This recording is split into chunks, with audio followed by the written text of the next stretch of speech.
Hello, good morning po sa inyong lahat, mga ka-reels, mga ka-missis. Ayan po, nagluto po ako ngayon ng gatang tambakol. Ayan po, lahat po ng ricado, nandyan na po. Prinito ko muna yung tambakol bago ko pinaksiw. Ayan po, oh.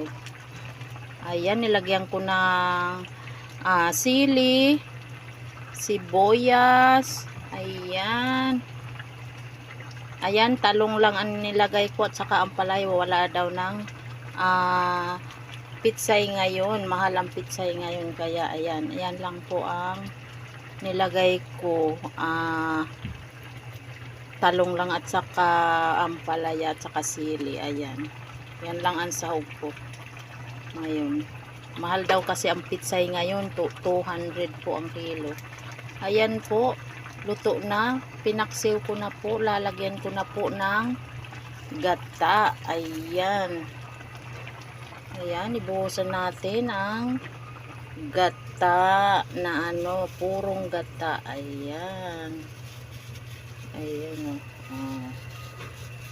ayan, simutin natin, mahal kasi ang gata ngayon. Ayan, ayan, ayan po, luto ng ating ginataan. Konting kulo na lang po niyan. Luto na po niyan. Ayan, tinimplang ko na rin po yan. Ayan, okay na po yan. Ayan, hanggang dito na lang ang aking video. Bye bye, God bless. Ayan.